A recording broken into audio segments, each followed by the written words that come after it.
What does building partnerships actually mean at the start? I think for me, it's all around community and the value that it drives to the athlete, the participant, the people involved. For me, I think if I look at my experience in previous roles, whenever I've looked at a partnership that's done really well, I think it's where it intertwines not only a logo on a wall or an email, but actually where it intertwines with the actual athlete journey and how can you be, I guess, like intrinsically intertwined with not just event day, but the pre, the post, and everything in between. I think that's where you can add value to that experience. Then you're in a good starting spot for your partnership. So you worked at brands like Runner and HYROX, and that's where you're at currently. And you're obviously involved in a variety of different types of partnerships. But what's the first thing you focus on when taking on a new partnership when you're working with that core brand? I think the first, and look, from like Runner's perspective, I guess, so I joined and we were a team of 20, 25 people. So super small, but had already started making some really great waves in partnerships in the running space.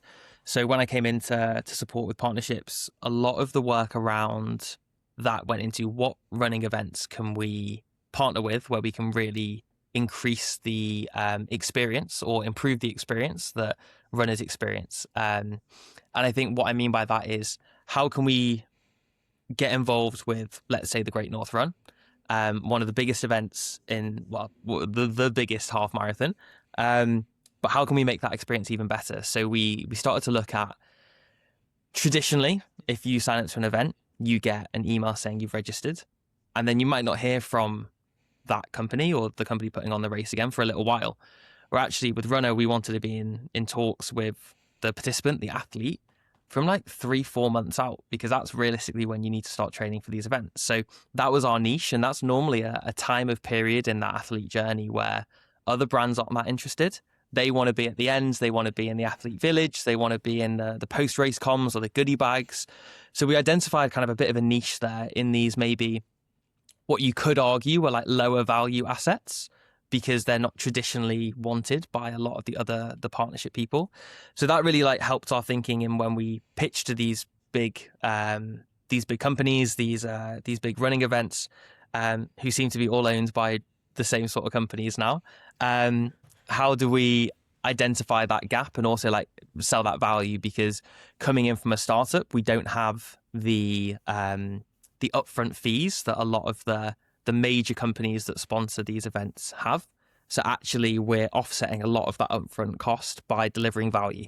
So actually we're saying we're going to give you 3 really great training-based emails that are free to the user, because you don't need to be a member of Runner to get value from them. Obviously, they're great for Runner because it gets brand visibility out there. There's also a call to action if people wanted to go on and subscribe. But at their core, they're free training, coaching content that anyone, no matter how you train, should get value from. And therefore, was a really kind of effective way for us to break into that market, deliver value. And that was kind of the feedback we got from races, but also participants, that irrespective of how they trained, these emails were really valuable. And I was always a believer that if we led with value, I mean, I don't know about you, but if I get a sales email through, I'm not interested. I can see it. I don't really, unless it's giving me something. I think we had much higher success from emails that led with value with like a very, very soft CTA, than we would with like a traditional, like really heavy sales email. At that point in time, is your priority getting sales or sign-ups or subscriptions in Runner's case? Or is it more of a case of aligning the brand Runner at the time with that event so you can leverage off their brand equity, I suppose? Yeah, it's a really fine line, because ultimately it's both, because conversions and subscriptions feed the business. That means you can hire more staff. That means you can grow faster. That means you can do more marketing, etc. But equally, you only get to those bigger places, the bigger partnerships, the bigger team, if you have a brand that people want to work for, or that people trust, and that people want to be associated with. So I think it's a real fine line. I think we were in a really fortunate place where the engineering team, the team that built the app, we could go into those partnership conversations and be extremely confident that we were the best product in the market, and lead with data on that, lead with features, lead with so much information that our nearest competitor just didn't have the same scale of team and the same features in their product. That I think when we had those conversations and our head of partnerships and COOs went into those conversations, it was really clear that actually, if you wanted the best training product, then we were that solution. But also, I think the other side of the coin is we really cared about making sure the comms and any deliverables made sense. So there would be a lot of the time, and I think to when we kind of first looked at kind of breaking into the US and started speaking to the big races out there, they'd be great because the US are really commercial. So they'd be like, here's like the bronze, silver, gold package. And I'd be like, I'm not actually interested in 85% of the deliverables in any of those packages, because they're all for the traditional, oh, you get a 3x3 at the finish and all of these things. Well, for Runna, at the finish, we've done our job.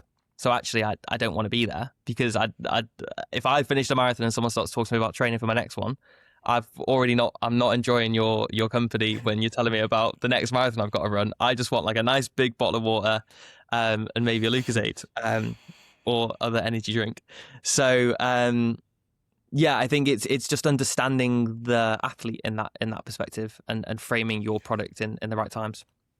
What's the balance between that and you mentioned before that with Runner you did deals with brands where you were like, they weren't necessarily event brands. So you mentioned Lululemon and Yeah. like, in those conversations, how did it differ, and what was your objective with those type of brands? Yeah, so the first kind of example of this was probably we did a run club series with Tinder, and it was the first time where we started to Tinder approached us, and we were kind of also umming and ahhing about whether like it was this whole run club is the new dating app kind of vibe, and Tinder reached out to us and like, we'd love to do something with you guys, and historically a lot of our work had been done to get people onto the app. And this was probably the first time where we recognized that the brand was now at a point that other brands wanted to be associated with us as almost a bit of a window or a gateway into the running community and the running space. So it was, if we could be associated with Runna, they've got huge credibility in the running scene. That will then bring some of their audience to us and hopefully get us credibility in that running scene as well. So we sat down with Tinder and had a lot of conversations around what they wanted to achieve. And Tinder's a really interesting one, right? Because I think some of the older people at the business were maybe hesitant around associating with a brand like Tinder or any kind of dating app. So we were really keen to really understand what Tinder wanted to get out of it, and like what was the messaging that they wanted to share. And a lot of that was around in-person, in real life experience. We ran with the title of like, Soulmates Run Club, which worked really well, and actually was probably one of the best, I would say, because I'm biased, but one of the best activations that we did, especially in that kind of early stage of Runner, that then went on to us doing it in year 2. And we decided like the metric of whether we knew that would be successful or not shifted from trial starts and conversions to the app to more of like media coverage or like UGC content that got captured at the events, and actually being able to invite our ambassadors down and them just be like, this is a really cool event, as opposed to having it have any kind of specific CTA. Yeah, that's really interesting the way you've looked at that. And one of the things that Runner, I think, did well was those relationships with those ambassadors or those like influencers, I suppose, and in a way that they are partnerships, or they have themselves partnerships and connections from who they're associated to. Did you work on that part of it, and how important was that piece into the growth of that particular brand? I think I spent a very little time when I started in the ambassador team, and then that grew and I spent more time in partnerships. But one thing that I do know from the ambassador team that you're absolutely right, have smashed it, and the team there is amazing, is that, and I think it links back to what we said at the start around a good partnership has kind of the athlete at its focus and follows you on that journey. The reason that I believe that the ambassadors work so well for Runner is because you are ultimately training for a running event. So you have 3 months, maybe longer, of affinity with that brand. So the the ambassador, that's in that position is almost partnered with the runner for the period of 3 months, 4 months, 5 months, whatever it might be, training for their race. And then a race is an emotional thing. So you're then going to have a really strong emotional connection. The product is also really good. So they're going to talk about it really naturally. They're going to enjoy using the product. And I think that's ultimately why it's been super successful. And obviously then when you finish a race and you've done really well because you trained really well, that all helps. Yeah, definitely. And you mentioned before about the shift in mentality in terms of thinking about the outcomes in terms of PR and all that sort of stuff from a partnership conversation. How are you measuring that as someone who's working in partnerships? What are the things that you were focusing on from that, and like some of the metrics that you as someone as an expert in this area focuses on? I think for us, if we take the Tinder one, for example, it was like PR was kind of a new thing for us. I think they dabbled in it a little bit before I joined and then decided that actually it was maybe more of a distraction to what we just wanted to crack on with making a really great product. So for us, it was probably quite rudimentary in regards to tracking PR and more so like how many outlets have picked up on it. And it was an area that Tinder obviously have a lot more expertise in. So they were really able to help us in getting into various different publications. And a lot of their reporting was really helpful in kind of website views. And then from there, like of the links that were embedded in the publications, how did that then link out to Instagram? And that's kind of our main platform, if you like, from a social perspective at Runna. So how many people then came through? One of the biggest targets we looked at was impressions on social content that we did together. That was kind of a large one for us and Tinder. We were both really invested in that from a collaborative perspective, but also an ambassador perspective from the ambassadors that attended. How did their content perform? What was the engagement like? Were kind of the key ones. And I think we benchmarked it largely against what we knew, which was standalone ambassador content and then standalone event partnership content, because this kind of sat somewhere in the middle. So we would look at the content that we did in collaboration with Tinder. How did that perform versus what we typically see against ambassadors? And plus or minus, then we knew if it was performing well or not. Yeah, no, that's really good insight. In terms of a good partnership and what makes a really good partnership, some of the things that sometimes happen with brands, what do they miss? Like, you obviously work with lots of different types of brands. What are some of the things that you think when a partnership comes to its end, you think, oh, we didn't do that? Like some of those things that people can listen to this and be like, well, yeah, we should probably focus on doing that a bit more. Yeah, I think a lot of partnerships maybe don't fail, but definitely maybe underperform potential because they lead with inventory and maybe not outcome. And I think a lot, especially everyone's busy, everyone has, pitch decks and that's super simple and categories and bronze, silver, gold levels, etc. But actually that means that you're skipping a really important part of the conversation, which is like, what are the outcomes that you want to get from this partnership? From both, I'm thinking from with my HYROX hat on as like a rights holder, but also then as a sponsor, as like the runner side, what are the outcomes that both sides want to achieve? Ultimately, the rights holder should want to surpass those expectations from the sponsor, because that will help with renewal next year and all of those good things, and revenue and additional sale opportunity, etc.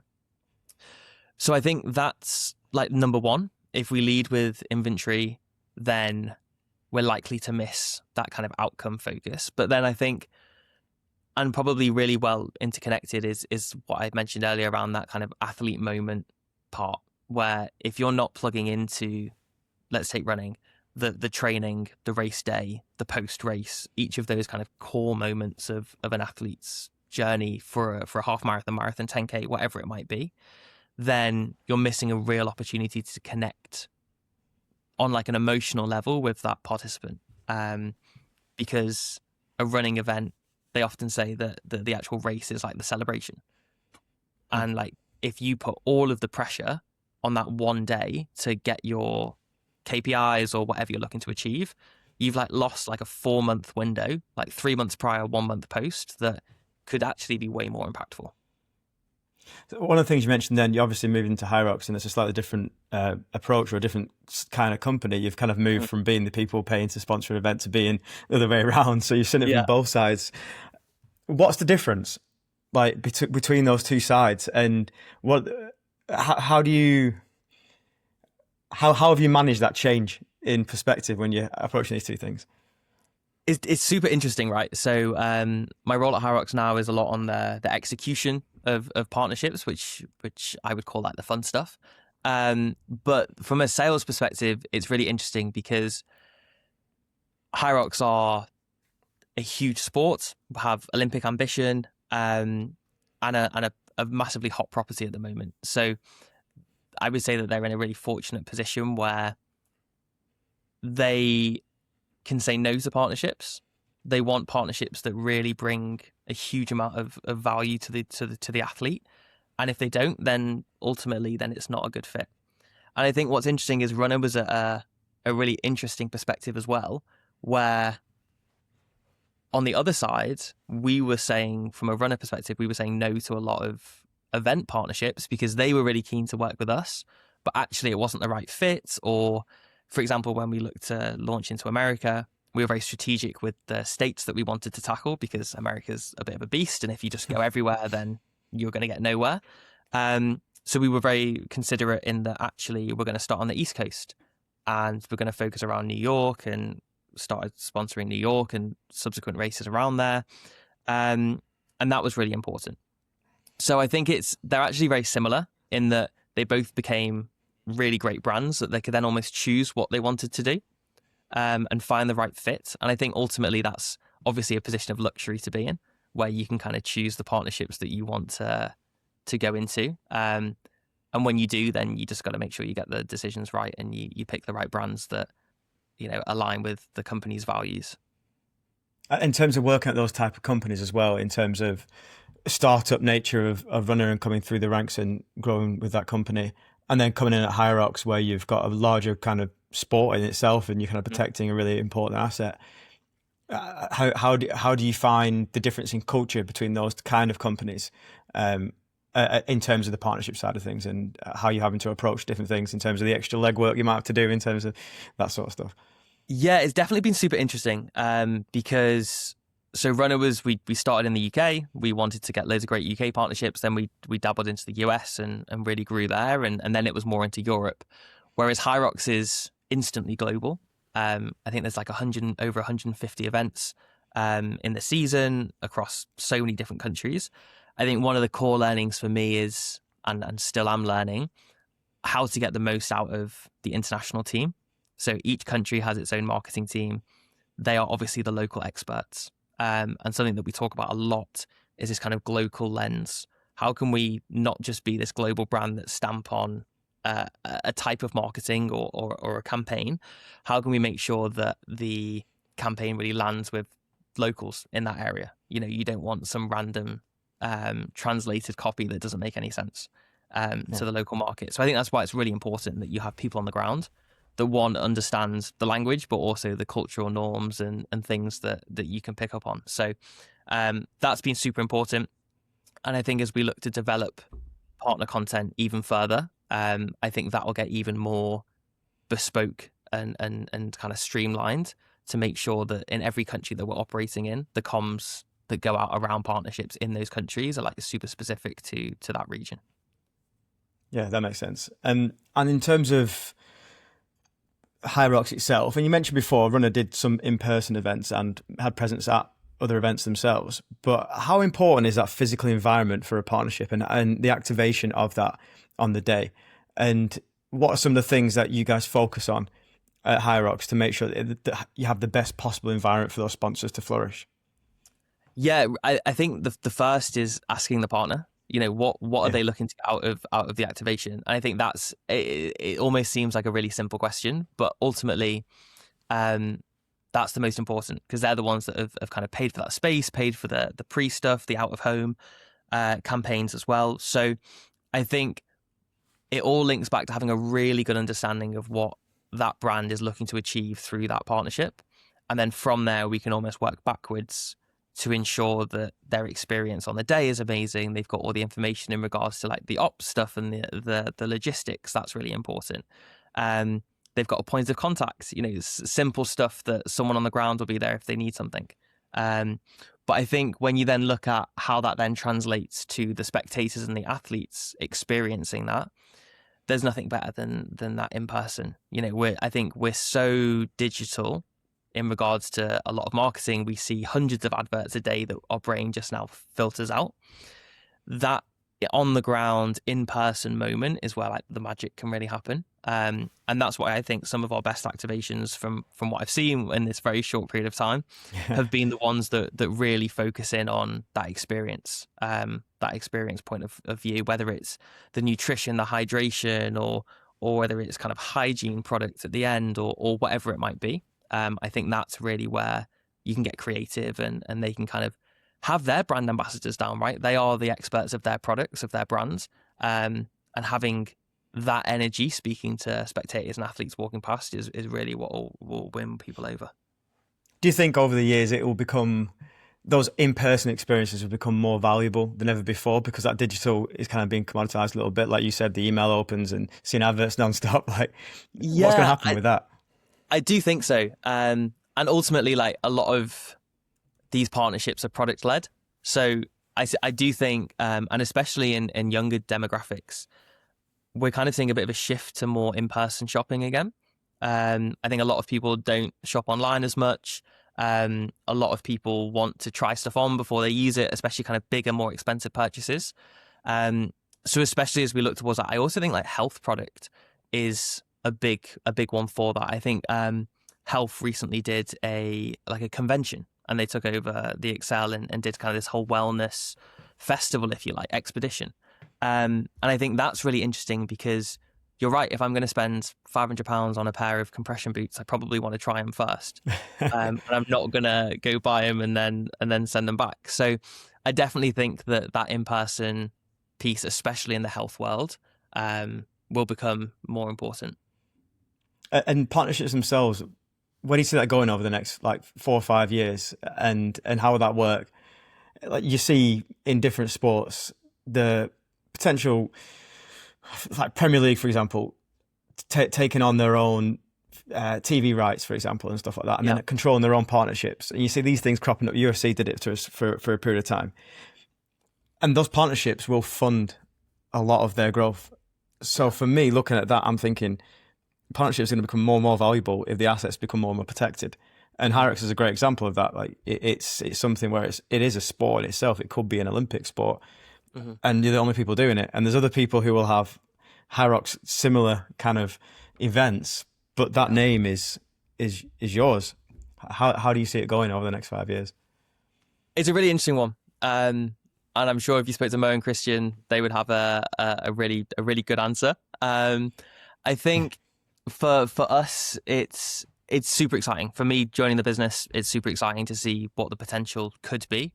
I think you're absolutely right. We own the sport at the moment. You know, we own the event, the whole race day, and I think that gives us also a lot of flexibility in understanding, you know, if we want to change things that will make it a better sport, then we can, because we ultimately are the governing body and can do that, which is also really exciting from a participation point of view, because there will be so many conversations that go on as, if we change this, would that make it better? Or we can be like almost kind of startup-y in our kind of reactivity, where you look at it and go, actually, can we make that better? Whereas you look at maybe football, where you want to change a rule, you've got a few people to convince if you want to change a rule in football, and then a few million that maybe disagree online.